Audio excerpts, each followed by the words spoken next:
Right, welcome to the Claims Hero podcast. Today we're talking all things complaints in home insurance.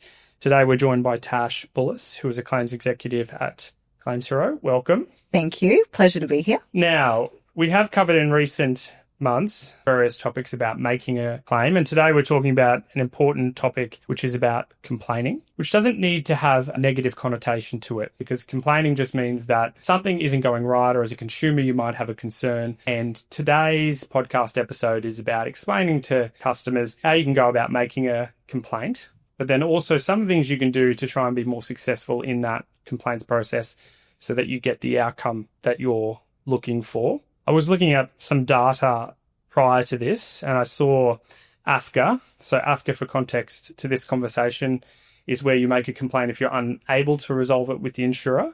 But AFCA received over 100,000 complaints in the last year, and 34,000 of those related to home and motor, so general insurance type policies, which means that most of the complaints that are going to AFCA probably to some extent relate to this space. Absolutely. What is also interesting is that of the complaints that are registered with AFCA, about half of them are resolved upon registration. So that means as soon as a consumer lodges that complaint with AFCA, a financial firm is resolving that complaint almost immediately. And there's lots of reasons why that may be the case, which we will get into. But as a starting point, I think it's worth us sort of stepping back. For a consumer, what is a complaint in insurance claims? So a first point of context is that a complaint is raised because of a level of dissatisfaction. So the actual definition under the Regulatory Act, so RG 271, is a level of dissatisfaction. That can be literally anything in regards to your claim. It's really, I think, an avenue for people to feel like they are getting heard.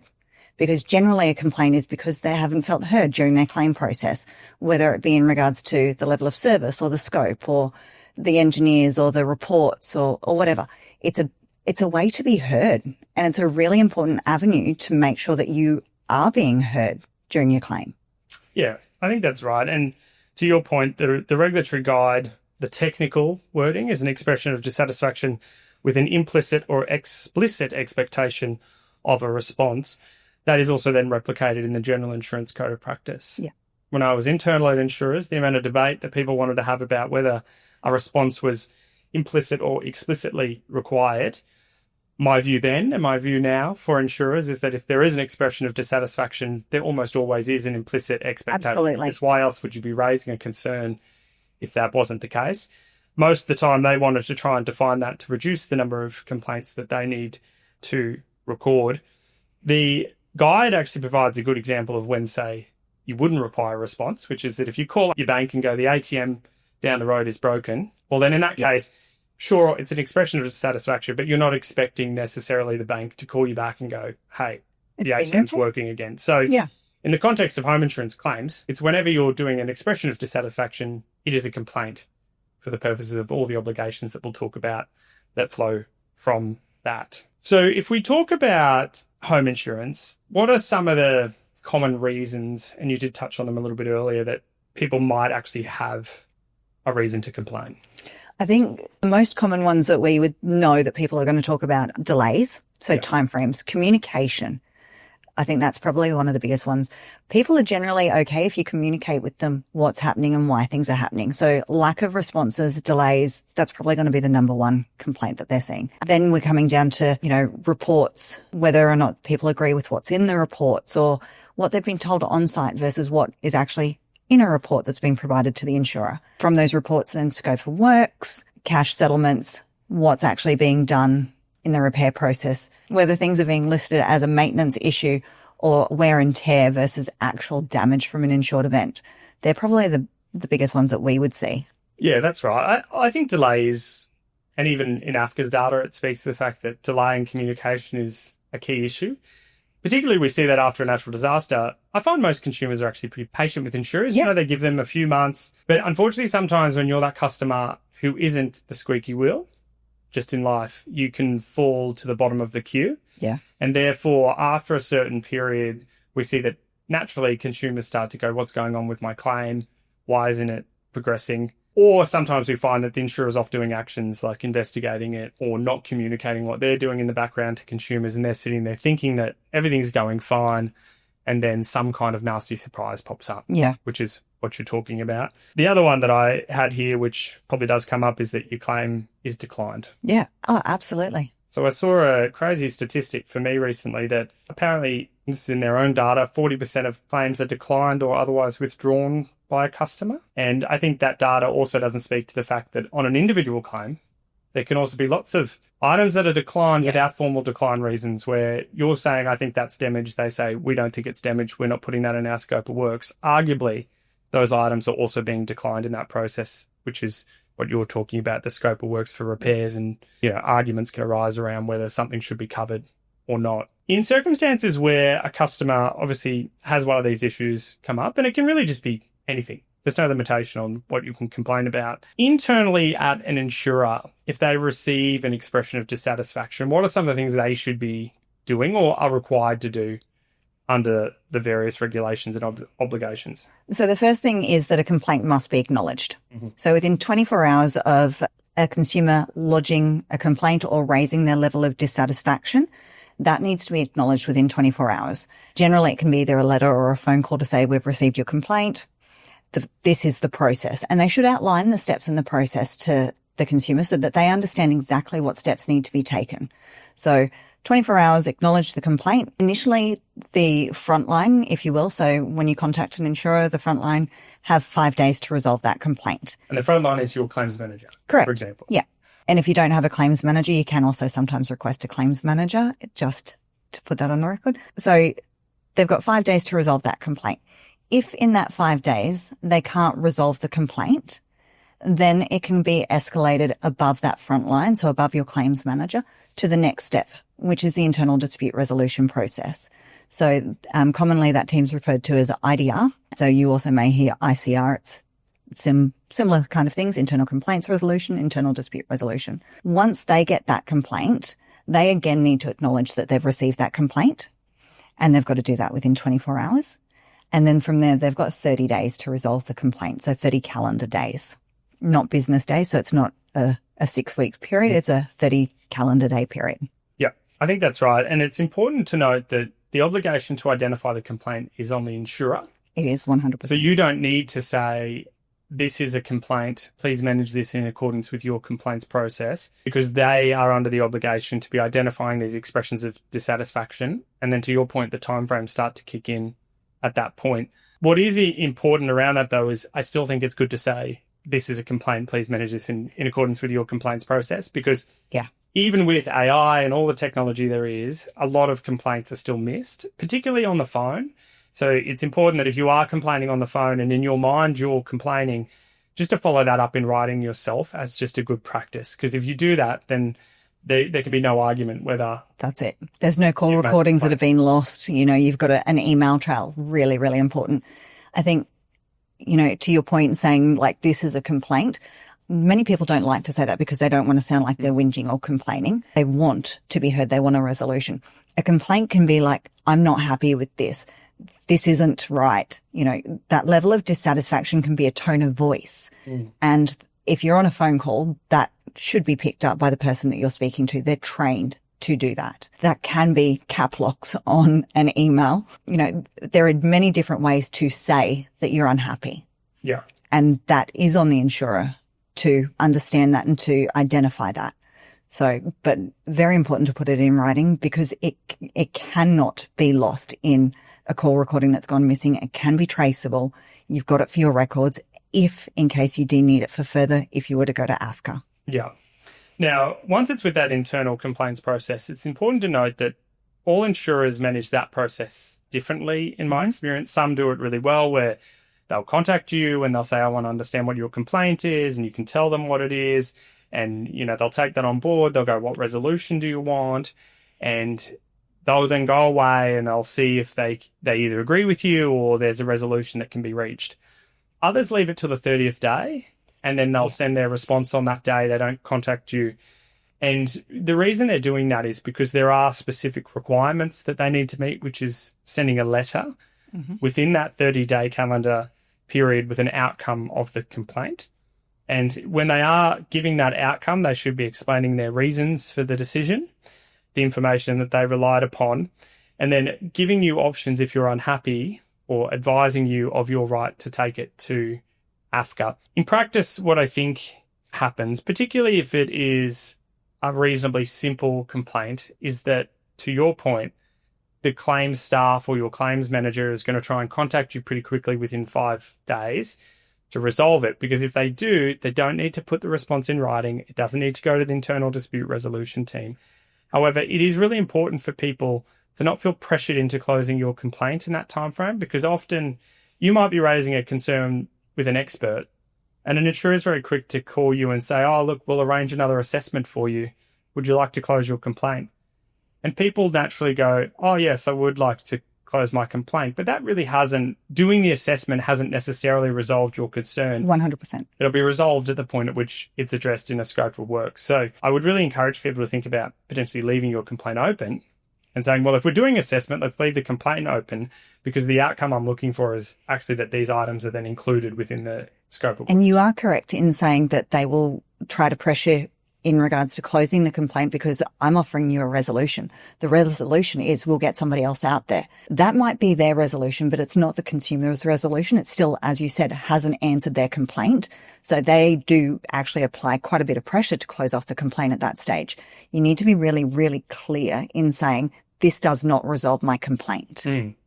Absolutely. And I think what they're often trying to do is meet the internal KPIs that they have. Yes. Which is also to try and resolve those complaints within 5 days if they can, before it moves on to the IDR team. Yes. Naturally, insurers don't want to have really large IDR teams, so they're trying to get the complaints resolved. What that means in practice, and what we see far too often, is that a consumer is somewhat pressured into closing their complaint only for another month or two to go by, and then they're frustrated that, well, my issue is still not resolved. Yeah. And then they're pushing them into the internal dispute resolution team. And you've lost 2 months. Exactly. And the reason why that's important is because to go to the external dispute resolution, which is AFCA, which we'll talk about soon, what AFCA does, how they help people, you actually have to have already gone through that IDR process. You can't just go straight to AFCA. So just be mindful that if you are closing the complaint, you are going to potentially cause delays later on. So you really need to be comfortable if you are closing it, the insurer is going to do the right thing. And if they're relying on other people who are turning up to your house or other experts, you just don't quite know that. So I would encourage customers to think very carefully about agreeing to close a complaint without it going to the internal dispute resolution team. And insurers do have targets, KPIs, in regards to the complaints, as you were saying. They want to close those complaints off as quickly as possible. They don't want them escalating to the IDR team, because that's all in their reporting. And that information does become available to the regulators and to consumers. As you said, with the amount of complaints, AFCA having over 100,000 complaints, those statistics are available. Insurers don't want people seeing how many complaints are being made against them. So they do want to get them closed off as quickly as possible. Absolutely. And once they go to AFCA, it starts costing them money as well in that process. So if we talk a little bit about internal dispute resolution, you previously worked in internal dispute resolution. Please don't hold it against me. No, clearly I did. Give us a bit of insight as to what is an internal dispute resolution team, so that anyone could understand it. What do they do internally? And then probably, a little bit day to day, what are you actually doing as an internal dispute resolution officer, or I don't know what else they're called, but I think they're mainly called that. Yeah, so internal dispute resolution specialist. I would like to say that they are independent. They have not reviewed documents, reports, seen your claim file before it comes to them. So to that degree, they are independent. They're looking at it for the first time. They are not independent in the fact that they still work for the insurer. So they are reviewing on behalf of the insurer. It's really important to know that the information that they are reviewing is the information that's presented to them. So they won't say, you need to go out and get your reports for your position. And we'll come to that in an AFCA perspective in a second. But from the IDR perspective, it's the same. They will review the documents that are in front of them and they'll form a decision off that. They are not specialists in the field of remediation or repairs and restoration. They are not engineers. They are reading a report and they are forming an opinion off that report. I didn't quite fit the mold in the IDR team, hence why I'm in this role now, because there are a lot of things that didn't sit right with me. And for me, that process didn't feel like it was in favour of their outcome. So very big internal struggles with me for that one. Like I said, they review the reports that are in front of them. A response can be as simple as, we need another report. And it is often quite an easy out for an insurer to close out a complaint in that respect. We've got a dispute in regards to whether or not this claim is accepted for X, Y, and Z, ground movement, etc. Let's get an engineer. Close the complaint. We're done. Yeah, it's an easy outcome for them to say something like that, rather than, maybe having to get into the real technicalities of ground movement and the policy interpretation at that point. There is a bit of outsourcing at that point. And then you might call a customer and go, hey, we're going to get an engineer out to review this. Isn't that great? We're here to help you. And the reality might be very different, that you think that it's going to be declined. You as the IDR person might be going, we actually need to strengthen our evidence on this, and that's why we need to get an engineer.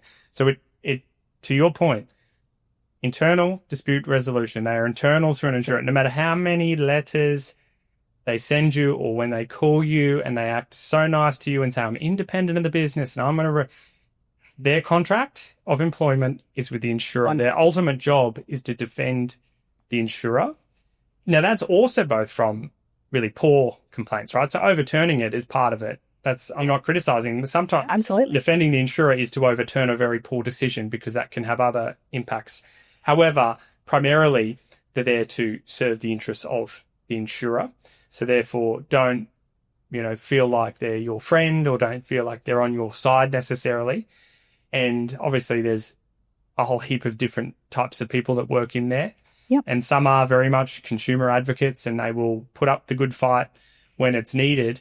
But ultimately, in the internal dispute resolution, they often have very little delegations to completely overturn a decision of a claims team. So often they're going back to the claims team or the person who's making the decision and trying to get them to overturn the decision, which they can then communicate to a customer as the outcome of the complaint.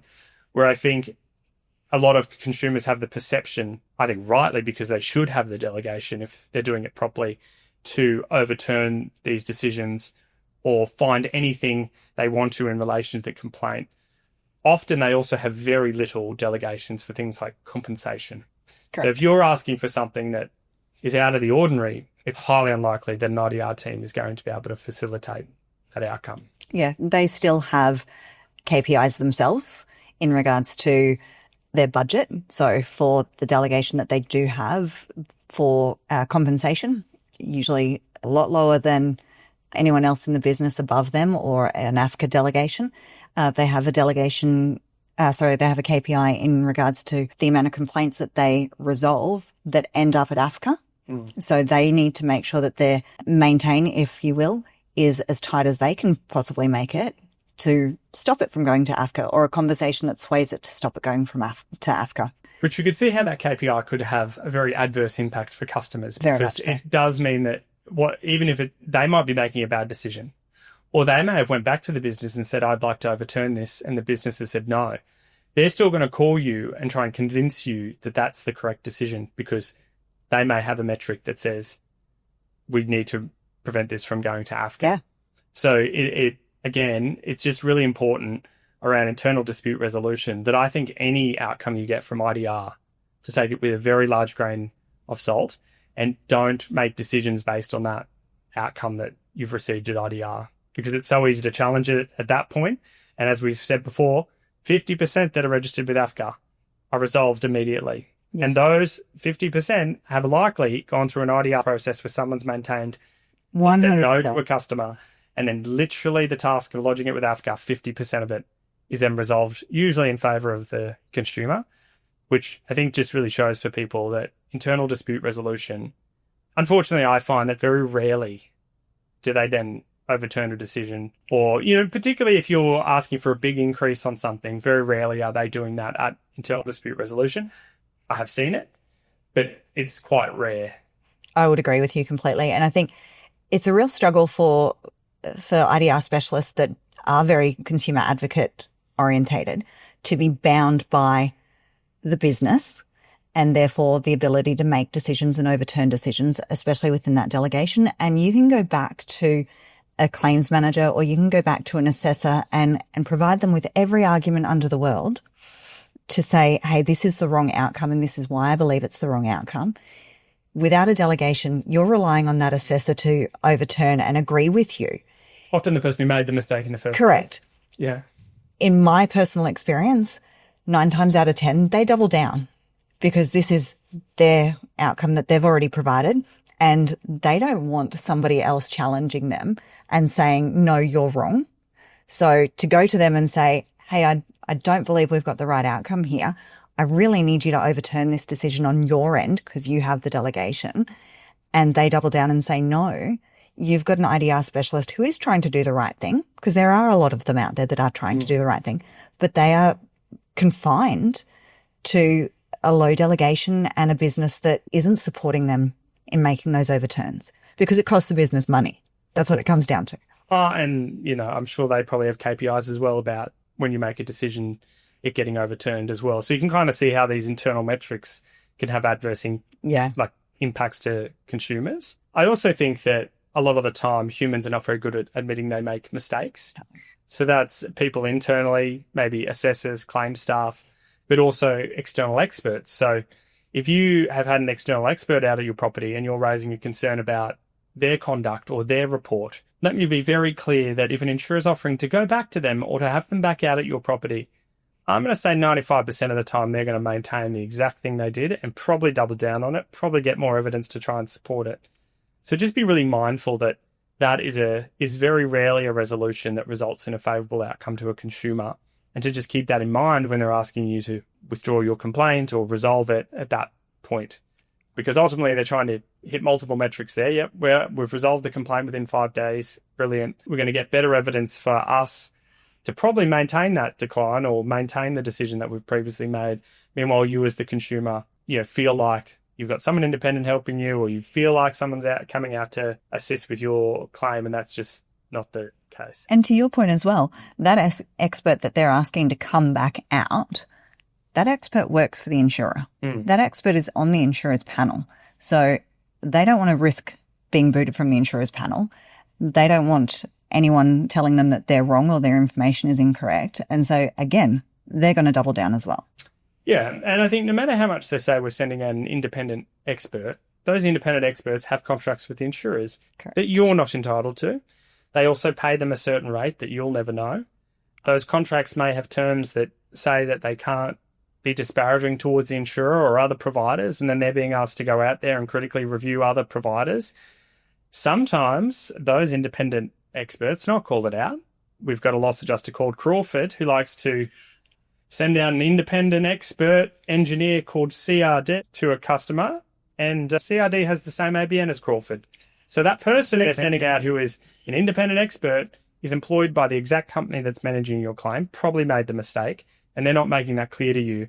And I think it's misleading and deceptive. The industry should do a remediation program on that if you're listening, because it's a disgusting, dirty tactic. It's probably little wonder that, a lot of those providers where they have conflicted ownership or conflicted relationships with the insurer, very rarely do you find that they are favourable to a consumer. Well, especially in that exact context where you have Crawford, who have been out there and they've had an assessment and they've done their report, and then maybe the IDR person has said, right, we need an engineer, so let's get an engineer out. So Crawford get CRD as their engineer to go out.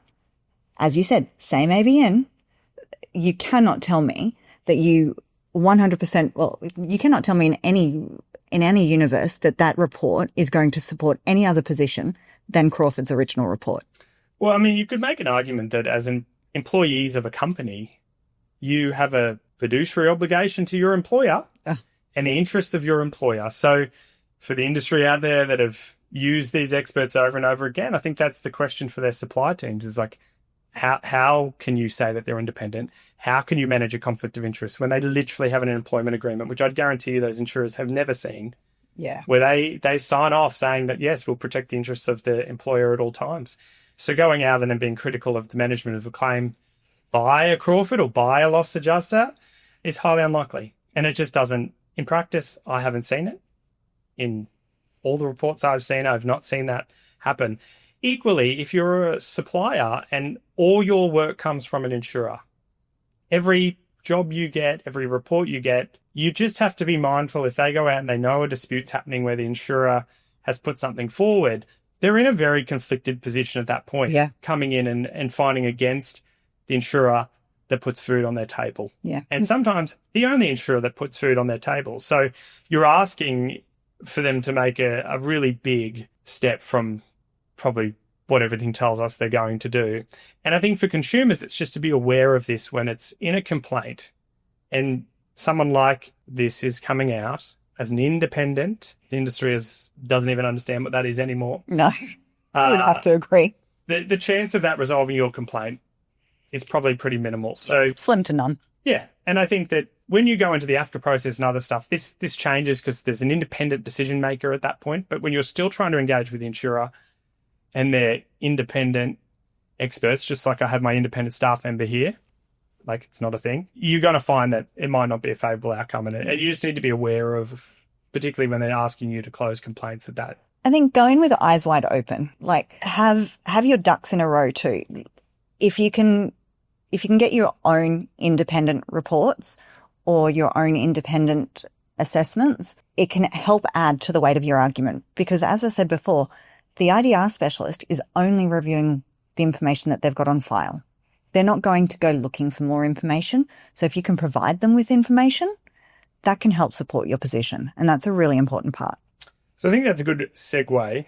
And we're sort of stepping back to a certain extent. But if we're looking at making a complaint and we're looking at making a complaint in a way that's likely going to get an outcome that you're happy with, you've obviously just said, like providing the evidence in a way that insurer can read it and understand it. What are some of the other things a consumer can do to give themselves the best chance of getting a successful outcome? Keep records. Mm-hmm. Keep records of your phone conversations, of your emails, of your attendances. So who the insurer has sent out and what they were there for. Because sometimes they'll send out people who don't need to be there, like an engineer for a hailstorm. So the right people for the right job would be really important. Make sure your information that you're supplying is factual. So as much as I hate to say it, because our homes are our biggest assets for everybody. Well, unless you're a multi-billionaire, but our homes are our biggest assets of what we're worked really, really hard for. And so for us, it's personal. It's emotional. For the insurer, it's not personal and it is not emotional. So trying to keep your emotions in check, which can be really hard because it is an emotive experience. You've generally got damage to your most valuable asset. Your family is possibly displaced, or you need to be displaced because your home is not safe to live in. So it's very emotional for you, but it's not for the insurer. So try and keep it factual. Try and keep all of the evidence and the timeline of events, timelines as to what's happened, when it's happened, who, what, where, when, how, why, like all of those important things, and put it in writing and send it off to them. Be really, really clear and concise. I think that's right. If you put yourself in the position of the person receiving it, what would you want to see? And there's plenty of tools and things nowadays that can help us act impartially for us to go, well, if I was in the claims manager or the assessor or the IDR person's shoes and someone was raising their concern with me, what would I need to see to show that what they're saying is true? And what you're saying is correct in that don't be overly emotional. If you attack someone straight away, they're likely going to get on the defensive. Absolutely. Immediately. So some of the things I always think about when you're writing it, just be really clear on why, what's happened. Why is that a problem? What outcome are you trying to get? Because the amount of times people will throw a bunch of problems at an insurer. Your scope of work's wrong. Your builders aren't turning up on time to do the repairs. You let my dog out the other day. I had to go to the pound and get him released. Like you're just throwing all this stuff at an insurer, but you're not being clear on, well, what do you want? I want compensation. I want, the scope to be updated to include these items. I want your builders to be turning up at 8 a.m. and going by 5 p.m. Whatever it is that you're actually wanting, it's important to be really clear in outlining that because the amount of times that's not there. And then what the insurers will often do is take your complaint and create what that outcome is that you're potentially wanting. They'll make an assumption. 100%. And sometimes it is an apology. Yeah.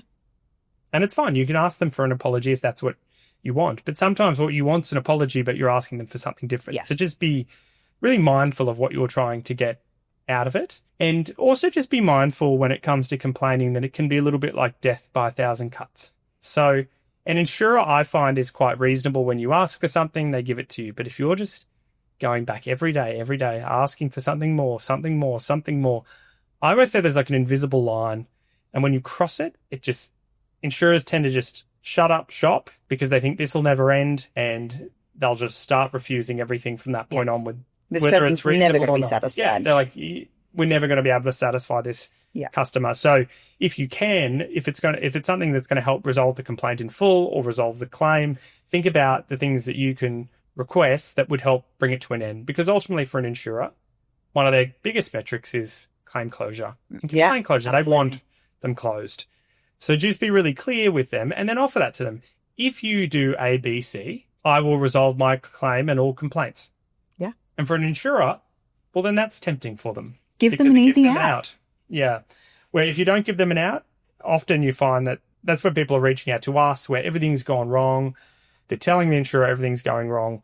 But unfortunately, no one then at that point is actually trying to work out what is it going to take to resolve this claim or rebuild this house or restore this property. Same with like temporary accommodation. You can say to an insurer, I need a house, I need a 4-bedroom house, and I've got 2 kids and I've got 2 dogs and I need a property with all that sort of stuff. And that's good. That's at least a starting point. But if you can find one that's available, say to the insurer, and I've found one that's available, here it is, it's $3,000 a week. It's available immediately. So if you give me the go ahead, I can take that property and my kids are going to be safe immediately. That's probably going to be far more tempting to an insurer than getting them to do the work. And I always say to people, as much as the insurers, I'm not going to sit here and defend insurers, but if you can do actions to help resolve something or to move it along, that is the smartest thing you can do, because you can control what you do. You can't control what the insurer does. No. And the amount of times I see people where they're trying to get the insurer to do something. You go find me a house. No, you have to. And then you see the insurers going, we can't find one. And then it's like, well, no, you have to do it. And I'm going to... This is what I pay for my insurance. All of that stuff. Yeah. And guess what? The insurer should do it. But they don't. But then for consumers, they send themselves crazy trying to get the insurer to do it. And through that, they're often getting gaslit about it. Yeah. Where we can't find anything. We've tried. There's nothing available. The truth is, probably nothing within the budget they're looking for. So if you can find what you're after, or you can do a bit of work, get some quotes, get some evidence, 100%, that is what you should be doing, because it'll help resolve it. One of the things I also think is helpful is if you've got a concern with, say, a report that an insurer got, while it is easy to just criticize it and say they're biased, they didn't get in my roof, they didn't look at this stuff. When you say objective evidence, you can still find, be it on the internet or something else, where it is if it's the National Construction Code that requires something to be done and that's not in the scope of works, you could provide an extract from the National Construction Code to show that IDR person that is a requirement, because otherwise you run the risk that they'll go to their builder, the builder will go, that's not required, and it's this subjective dispute where he said, she said. So wherever you can tie it to some level of objective evidence, and I think a lot of the time, photos, videos, the amount of times if you're arguing is something's damaged or not, and it's going backwards and forwards, and then you realise, well, I actually took a photo of my nephew 6 months ago, and in the background I can see that area that, is in dispute, and 6 months ago you can show that area wasn't damaged in that photograph. So you've got to think outside of the box a little bit as well. Same with Google Maps, take a photo of your house every 6 months. So you can go and find objective evidence. Yeah. And the reason we say that is there is always a perception from an insurer that you're trying to get too much, that you're trying to push the boundaries, that you're just trying to get a new kitchen. And whilst you can fight the perception and attack them and go, you're just, biased towards me, just prove it with objective evidence, because that's what you'll ultimately need at AFCA in any event. And I think to your point there, insurers will use every trick in their arsenal to support their position. So like you said, having those photographs and everything, insurers will go on the other side of it. They'll look up photos from realestate.com.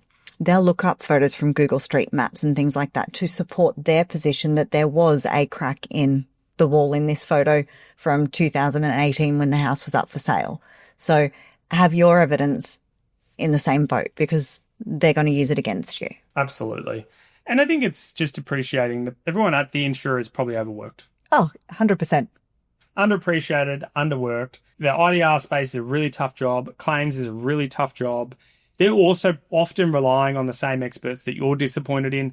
They're probably disappointed in it. While they have all the resources, sometimes they're limited in what they can do.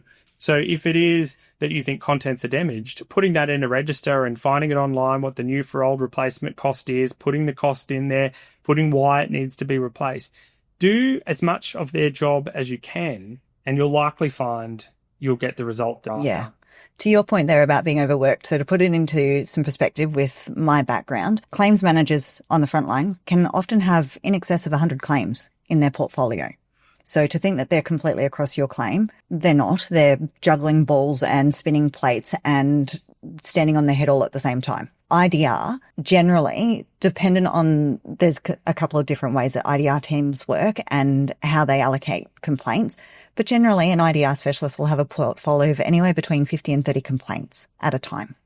So again, they've got stats to meet, and every day they may close out one complaint, but they'll get 3 more. Tomorrow they might close out 3 complaints and they'll get 5 more. So their reviews may not be as thorough as you would hope that they would be. And sometimes when you are overworked, a complaint is a gift because you can just punt it to the IDR team. Absolutely. So they've got 30 days and you've got a break. Yeah. They're like, all right, you want to complain? Here you go. You've now got 30 days. So they can use it in a punitive way at times as well. Yeah, if you're really absolutely. concerned about Tempercom, they're like, all right, well, into the internal dispute resolution process, they'll get back to you within 30 days. So I think that point is important too. And I know this is a favourite one of yours, that you say it, about being nice to people. You catch more flies with honey than with vinegar.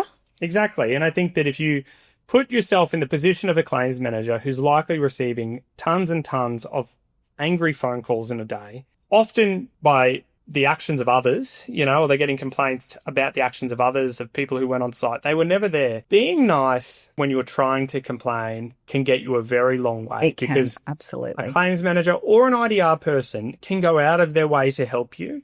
But if you just go straight in with, being really rude and aggressive, that's unlikely to result in a good outcome in the short term, particularly when you've already got someone who's stressed and overworked. Yeah. And like I said before, it's really hard to take the emotion out of it. When you have been through the ringer, through an event, and you're feeling like you're getting nowhere with your claim, sometimes that natural response to arc up and, kick and scream to get a response may be a natural instinct. Instead, having that nice conversation, explaining the circumstances, explaining why this is so important, what it means to you, that can have a far better outcome than, quite frankly, pissing off somebody on the IDR team who then has got their back up and doesn't want a bar of it. It can make a real impact. And particularly if you think about the IDR conversation we just had, the person you're pissing off is the person the IDR person might need to convince to change the decision. So it doesn't necessarily go in your favour to go in like that. So, you can still stand your ground, but have some sympathy for the person. And I like the book, Never Split the Difference. Yep. And there's so many tips in that book that help here. But what we're getting at there is that you sort of also have to understand the motives of the claims manager. Yeah. And what I can tell you is that very rarely is there a motive for them or a KPI about not giving you a certain damaged item. Yeah. But one of the motives that they have in that moment that you're contacting them is to try and reduce their workload and to try and get claims closed and minimize complaints. So if you can help in that process in the way in which you engage with them and have that in mind, that if that was me sitting there and I was like that, if I got a complaint that was really set out, it was nicely set out, giving me the evidence I need to be able to make a decision or overturn something, then I'm more likely to probably receive that and go, okay, yeah. I understand. I've got a desired outcome. Really, really important, as you said earlier, being really clear with that desired outcome. What can I do to facilitate that? What can I do to have that IDR person understand exactly where I'm coming from and what I'm wanting? Because when they get it and they know exactly what is wanted, what is needed, it gives them a starting point and it gives them an end result, and they've just got to figure out the steps to get in between. Yeah. And that can really be helpful. And also just keep in mind that that you mentioned it earlier, they're not technical. No, they're not. So they're not engineers and they're not builders. And so make sure you're also explaining it so that a layperson who doesn't understand, because often we will have clients who are engineers or builders and they're very technical, but the person you're writing to isn't. So Correct. just make sure that you're also pitching it at the right audience. Know your audience, A couple of the other things from a Never Split the Difference book. One is when you frame something, try to frame it as a no answer. So what that means is instead of saying, can you include that doorknob in the quote? No. They want to say no, right, because they're frustrated, they're grumpy. If you frame it so that the no is the correct answer, are you opposed to including that knob in the scope of works? What that tends to trigger is them to say, well, no, I'm not, but, and then explain what they need from you, which often they forget to do as well. So it's like, well, no, I'm not opposed to putting that in the scope of works, but I'm going to need a quote from a builder, or I'm going to need a builder to say that in a report. Brilliant. Now we go back to the point around you're the one that can do the actions. You can go get a builder to write a report to explain why that needs to be included, because that's what that claims manager needs. The alternative is that you don't find that out. They don't tell you that they need that report, and you're likely going to get an unfavourable outcome because you'll get an outcome that says, well, we don't have any builder that says that's required. So having a conversation, going into it about trying to understand what they need, rather than just saying you've done this wrong and you must do these things, even though it might be true, doesn't mean they'll necessarily do it. So I think that's a really important one. The other one is labeling, and you might just need to do this carefully. Labeling is, a certain behavior, but if you can sense from a claims manager that they're really defensive or they're not interested in doing anything, you might carefully say, it seems like you're quite defensive about this, or it seems like you don't want to make any changes to the quote. And again, they'll probably go, well, no, it's not that, but I thought this claim was closed, or I thought this claim was near resolution. And it just gives you a little bit of insight as to what's going on with them. Or it could be, well, if I do that, it's going to delay another 6 months. And it just gives you a piece of information that you can think about, how can I get a resolution that both parties are going to feel like is a good outcome. And I probably think for consumers that's probably the hardest bit sometimes, is to realise that you might not get the outcome that's 100% favourable to you.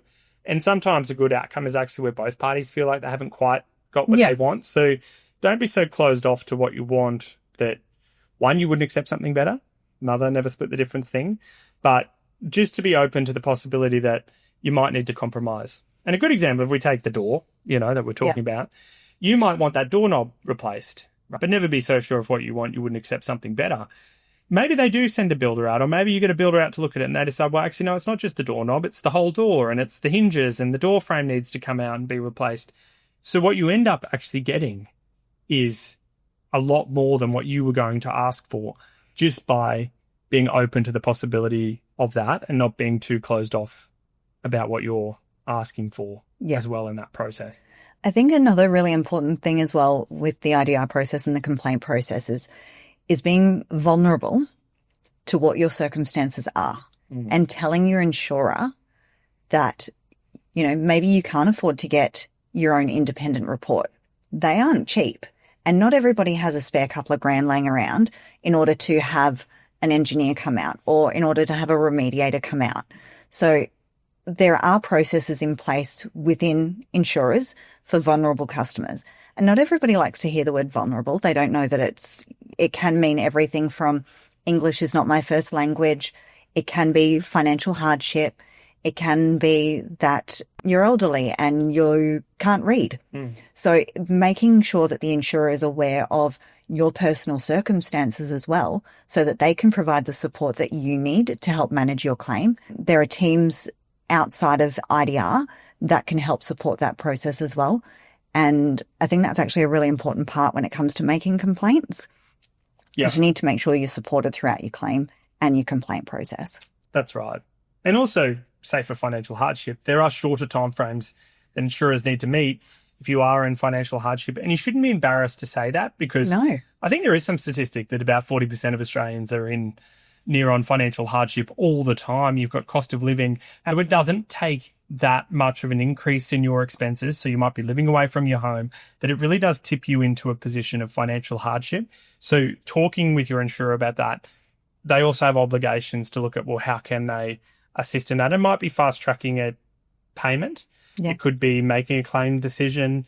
It could be looking at the premiums you pay for your policy. There's lots of things that they could potentially do. Yeah. But again, it comes back to that point for you. It's like, well, what would relieve your hardship that is within the insurer's, realm of things that they can do, their abilities. And finally, I would say, just at this point, it's really important that you're looking at your policy, because if you are asking for things that you're not entitled to, well, then you're almost destined potentially to get an outcome that's unfavorable. Yeah. So read your policy, understand what you're entitled to. We've done a whole podcast on benefits and the things that you can get and the evidence that you need to show for it. We've got blogs on our website as well. AFCA also have information on their website.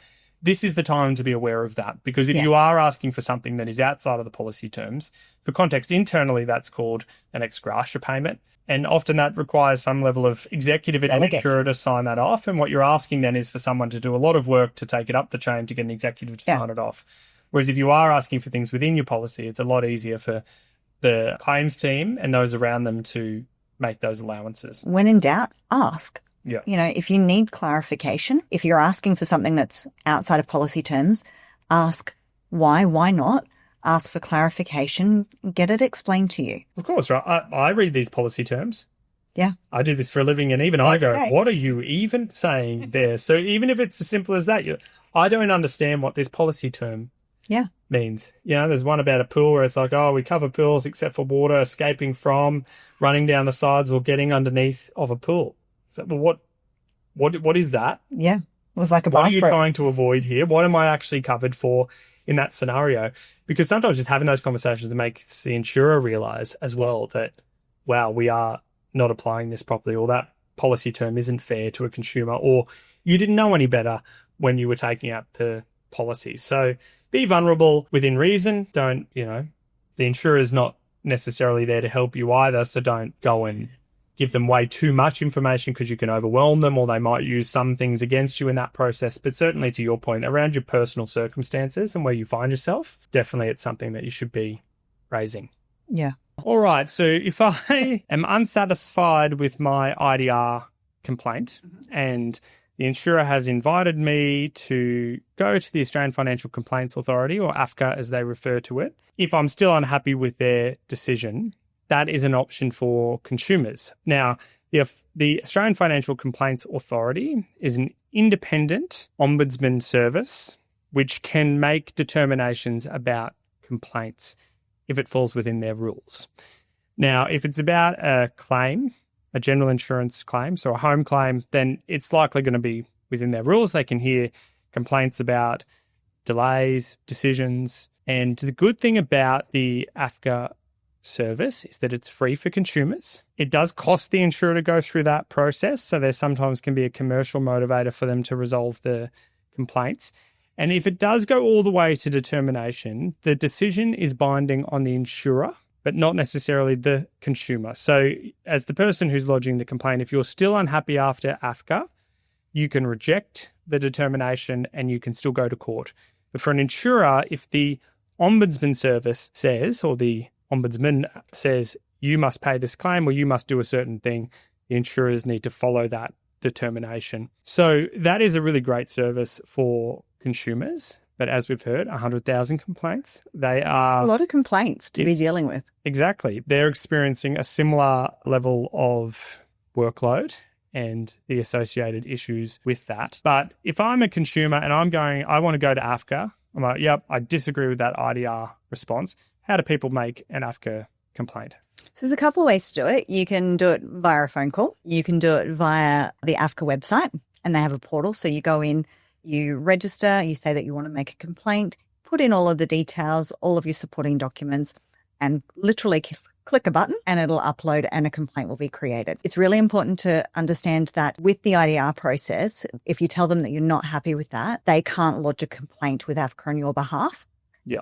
you have to lodge that complaint. Because a lot of people think, well, okay, I'm not happy with that. Let's go to AFCA. You have to do that yourself. Yeah, I think that's a good point. You can also technically mail a complaint to AFCA, but I think for consumers, if you can use a computer, lodge it online through the portal, because it actually triggers all these automations. It helps you give the right information.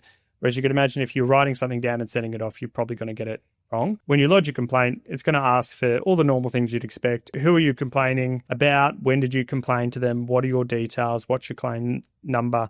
What desired outcome? Yeah, what's your desired outcome? Do you know if it's a financial outcome? What's the dollar value that you need in that process?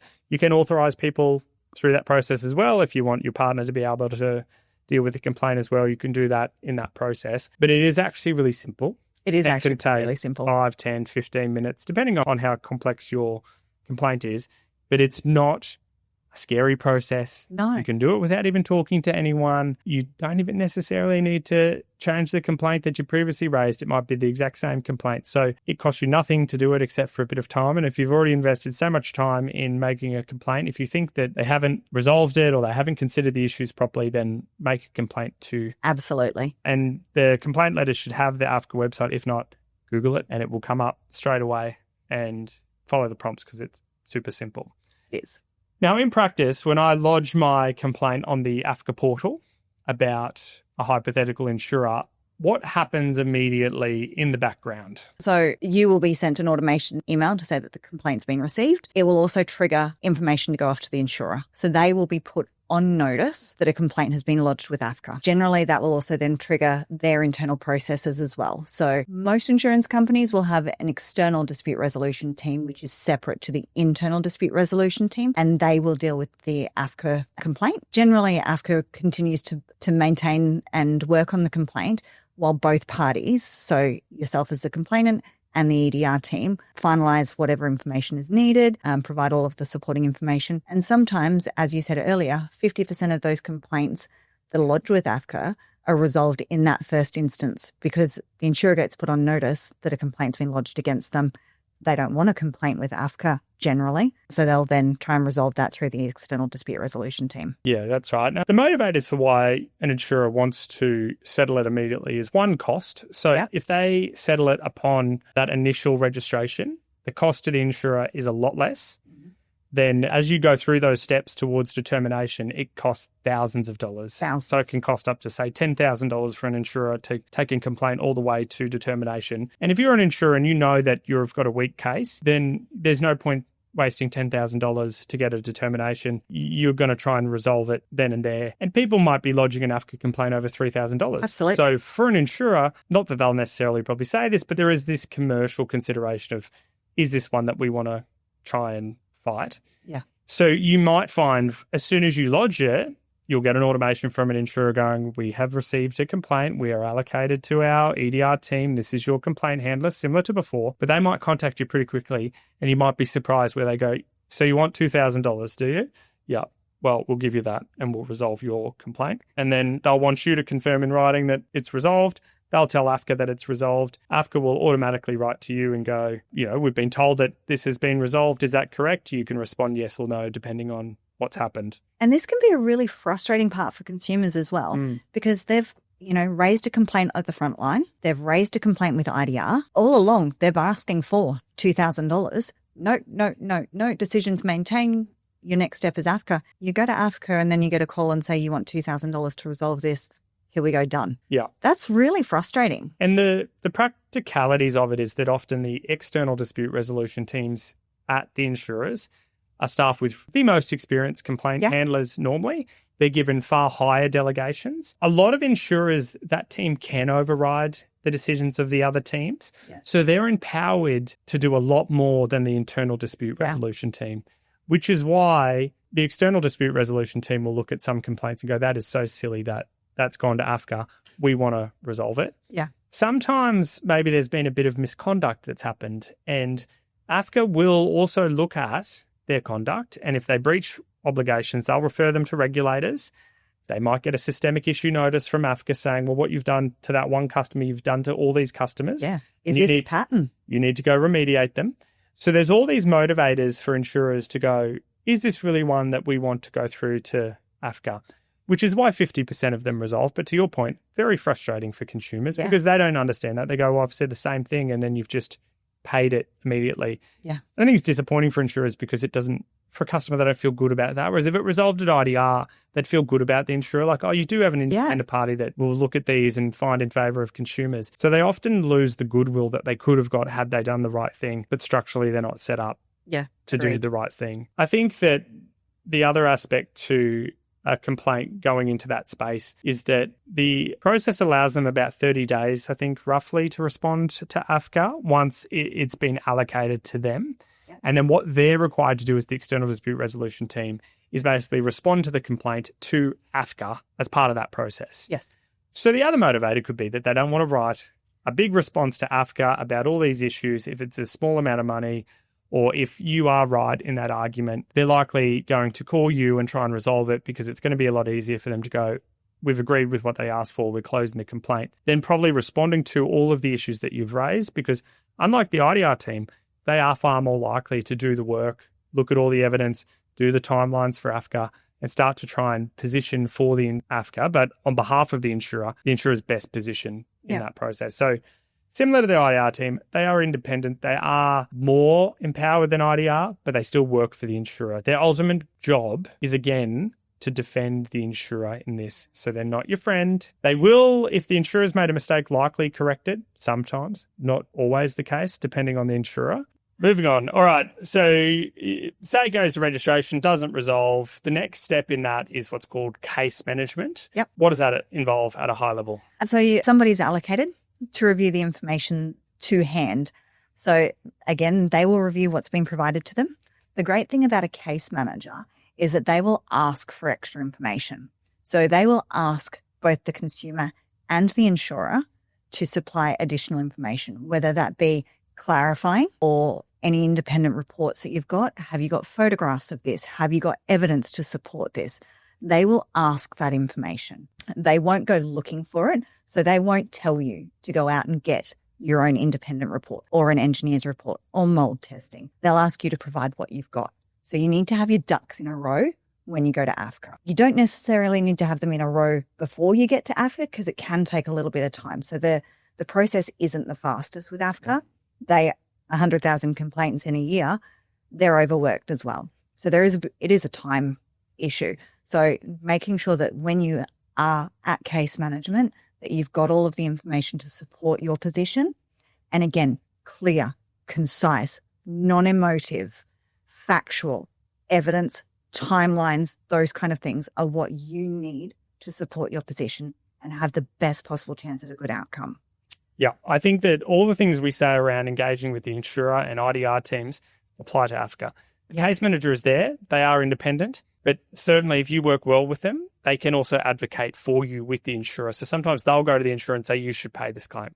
Yeah. So work with them. If they're asking for information, meet the deadlines, meet the timeframes. To your point, between that registration and then someone getting allocated can be 3 months. Yeah. There's really big delays in that process. So you want to try and resolve it the best you can. You want to be reasonable in trying to resolve it with the insurer. Because once case management happens, that's the first time at AFCA a human being is allocated to your claim or complaint. So then you can talk to them, you can ask them questions. But in that meantime, AFCA has so much information on their website. So you can also go and do some research. You can look up previous determinations that AFCA have made. Yeah, really helpful. You can search, not the most user-friendly search, but you can find cases that are similar to yours so that you could show the case manager when they get allocated, look, this is very similar to this one where the ombudsman found in favour of the consumer. So there's still those actions that you can be taking. You don't need to just sit back. The other important thing is that you can always still try to resolve it with the insurer. It doesn't mean that it has to come to a complete standstill, even though some insurers it does. But AFCA is really clear.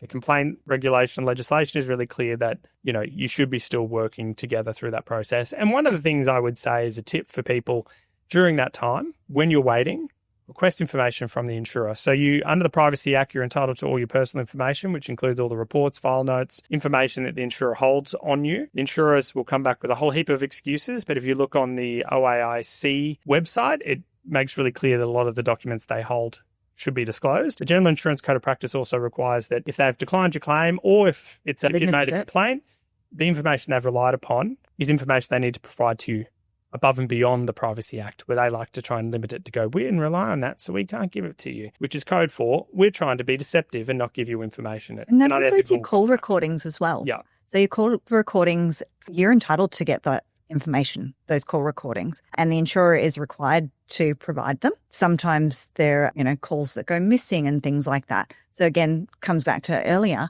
making sure you record this information, send a follow-up email after you've had a call. And I think make sure that your request is broad. So provide all of my personal information that you hold about me. Because if you say claim, they're going to narrow it and go, okay, you just want your claim info? Here's your claim information. If you know you've gone through a fraud investigation, ask them for a copy of their fraud file that they did on you. Because what I find, and I know internally when I used to look after a complaints team, I would get our file notes and go, we're going to settle this claim because what we've put in it, how we've done it, we've done something potentially unethical in that process. That can be a real motivator to resolve it. So don't just think, there's a delay for allocation. I've just got to sit back, start requesting information from the insurer. It can be invaluable because you might feel like something's going on behind the scenes. It doesn't feel like they're being fair, but that might actually prove it to you. And then if they refuse to provide any information, that can form part of your AFCA complaint. I've asked for this document. They didn't give it to me. I think it's relevant for these reasons, or it contains my personal information. And if you have a complaint about the Privacy Act and the obligations of both parties under that and your entitlement to have information, AFCA is the place you make the complaint. So you can also make a complaint just on that if you're not getting information. But very much the information that you get from the insurer, you can then use in your complaint, and you don't need to wait for the case manager to actually request that information. And importantly, while a complaint is in play, your claim can still be handled by the insurer and still be managed by the insurer. The aspect that's in question as to why there's a complaint with AFCA, and even throughout the IDR process, that part of the complaint mean that part of the claim can't progress in regards to like a scope of work or something like that, or another report that's needed. But there are other parts of your claim that can still continue to progress. So your complaint's doesn't cause your claim to be dead in the water. It's still active and it's still going in the background. Just the part that's attached to the complaint may be not touchable by the insurer at that point. Yeah. And it's good if you keep cooperating, because if the insurer isn't, then you can show to AFCA and others that they're being unreasonable, they're not working with me, I'm still trying to progress it. And there certainly are some insurers in particular, one in particular, two in particular that come to mind. Maybe three. For me. Yeah, maybe Budget Direct, Auto and General, Qantas Insurance, RACQ, very similar practices to each other in terms of how they engage in that process, which is very adversarial. They try to withhold information. They're there to pursue a very aggressive outcome for an insurer. And it's important for people, don't be overwhelmed by that. Don't be intimidated by that, because AFCA will find against them, and you can look up, and there's a good activity to do. Go look up the determinations that they've lost recently. Look for similar patterns of conduct, because if you can show that to a case manager, you could also subtly hint that they should be making a regulatory referral. And if you think that they're breaching conduct obligations, then you can also refer a complaint to the Code Governance Committee or ASIC. And just to be clear with everyone who's listening, ASIC is the one that they're worried about. Yeah. That is the regulator that can really investigate insurers' conduct and can hold them accountable for breaching things like utmost good faith, honest, efficient, fair. Insurers do not understand the obligation of utmost good faith. That is, they must engage with a consumer with utmost good faith in every interaction, not occasionally, not every now and again, every single interaction. And ASIC on their own website say to insurers that means that you should prioritize the customer's interests over your own commercial interests. So if you are an insurer and you are withholding information because it's adverse to you, to a vulnerable consumer, not only are you unethical, but you're breaching your obligations. It's also just a disgusting conduct, in my opinion. How do you sleep at night going, I beat this poor little consumer because I withheld information from them? It's just terrible. And then honest, efficient, fair. And unfortunately, in that complaints process, we just see time and time again, they don't do this, where they'll cherry pick information, present their best narrative.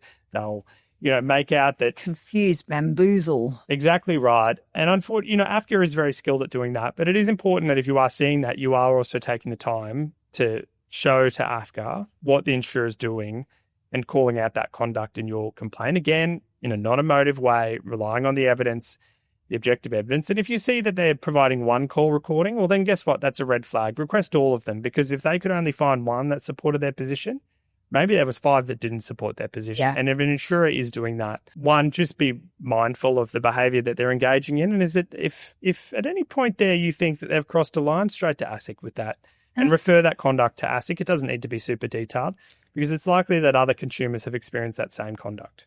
I think we've seen it a lot lately too with responses from those particular insurers, Budget Direct and RACQ, where their EDR responses to AFCA are quite attacking and quite personal. So taking the high road as a consumer and keeping it factual and evidence-based, taking that position as opposed to, you know, gaslighting and, you know, backhanded comments and things like that. And, you know, that this person believes. And I've just seen it in a recent document where they call out the consumer with these inverted commas for believes to really diminish the consumer's position and the person and attack them on a personal level to support their own position. It looks very, very poorly in AFCA's eyes. Yeah, and I think it's as much as possible try not to get pulled down into the mud with them. And I mean, look, I've seen it as well where they'll put in submissions to AFCA that Claims Zero takes advantage of vulnerable people, Claims Zero does all this horrible stuff. Now, it is so false, but it can make a complaint so much more complex to get drawn down into all of that. It's also, I think, pretty unethical of insurers and a breach of their regulatory obligations when you know a customer's vulnerable and they've been complaining the whole time and things have got worse and you go, well, it's got worse because of the delay. It's like if you're exercising an actual right to make a complaint, which is in the policy, and then you turn around and go, it's actually your fault, even though it's like, and then overlooking all the mistakes and errors, even though there's an obligation in the code to correct errors and mistakes. And then you're like, you know what I'm going to do? I'm going to punch down on a vulnerable customer. Well, you know what? Karma is best served cold. And I think for some of those people that work in those complaint teams, you are running a really terrible imbalance around karma because that's really disgusting conduct. And I don't care if there's an authorised rep or someone else.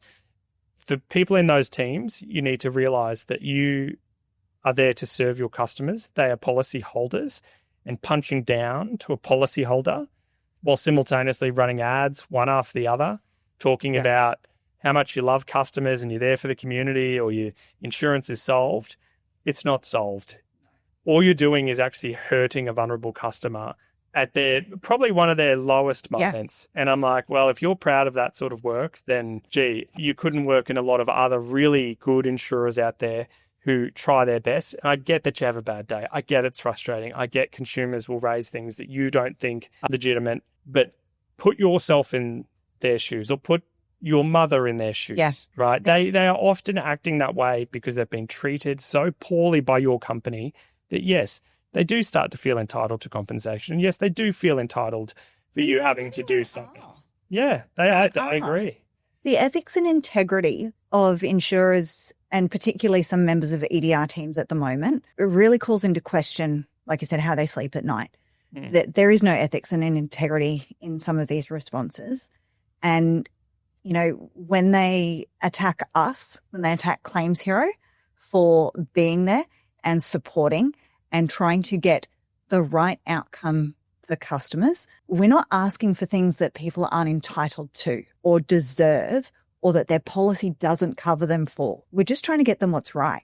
I understand that the insurer is trying to reduce their liability and reduce their costs. They're a business after all, but they're a business in an industry designed to protect, serve and support customers. And they're not doing that. No, I think that's right. And what I'll tell you, and if you are dealing with an EDR person like that, they are always cowards. Oh, yeah. Because they will put that in writing because it's so easy to write something completely stupid in writing, but you won't have a conversation about it because it won't even stand up to the smallest bit of scrutiny. Yeah. And for those people who do that and they win an AFCA determination potentially, the EDR people, you're not smart. No. You're not You've smart. just manipulated.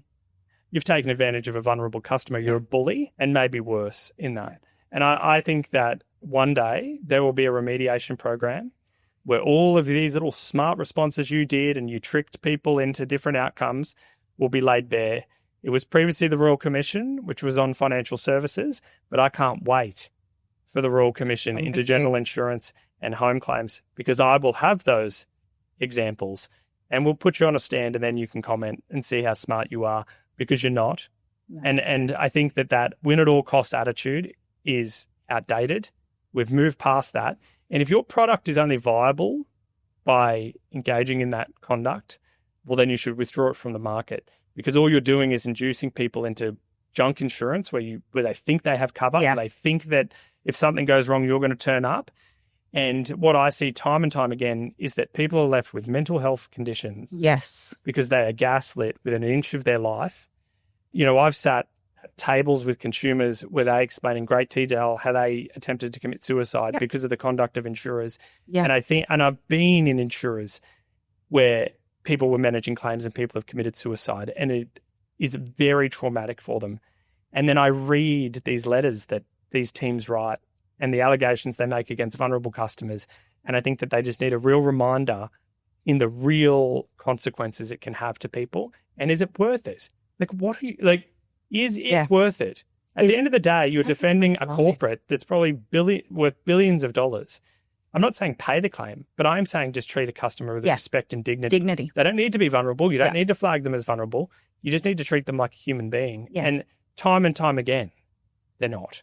And if you're a manager or a leader or a senior manager or an executive in those areas and you've built a culture around that, well, then I think that karma will come around. But I do think that one day you'll find yourself sitting on a stand having to defend that conduct. And I think at that point you'll be pretty ashamed of your behaviour. I think if you are praising these outcomes and responses and the attacks, because they're attacks in my opinion, that result in customers who are self-harming, who are so at the end of their rope that they have nowhere else to go. If you're leading a team and you're praising that, you need to have a bloody good hard look in the mirror. What you're doing is not right. No, I think, and what we see sometimes is they'll use the policy benefits of leverage, or they'll make offers as leverage, which is things like, well, we're going to cut off temporary accommodation if you don't. You're going to exhaust it by going to AFCA. You're out of your temp com. So if you go through that AFCA process, you're not going to have any temporary accommodation. Right. Or we'll make this offer to you, but you have to sign a release and discharge. You have to, we're going to cancel your policy at the same time. Like, if you're taking advantage of them in that vulnerable moment with things like that, when they're trying to exercise a legitimate right, and I always find it funny where it's like, oh, you're threatening to go to ASIC, or you're threatening to go to, it's like, if someone breaks into my house and I say I'm going to call the police, I'm not threatening to call the police. It's like, if you're engaging in misconduct and I'm exercising a legitimate right, then it's not a threat. No. And it's like, well, don't take it that way, and maybe reflect on your own behaviour for 5 minutes, and you might not find yourself in that situation. It's a foreseeable consequence of their actions. Mm. And they need to start being held accountable for their actions. I think so. And we could talk we'll do a podcast on that, to be fair, and bring out the evidence to support it. Yep. And that's just probably a really good segue into the fact that don't think that they will necessarily back down, or they'll do the right thing. And also don't think that if they aren't, that it's a lost cause, because the benefit is, once you're in case management, they've exchanged information, you've kind of got through that. There's a few options that happen. One is a conciliation, where they bring everyone together in a room. There's a mediator there or a conciliator, and you talk through the issues. It's a good opportunity. As I said, a lot of the time they're raising all these issues that can't be defended when you talk about them.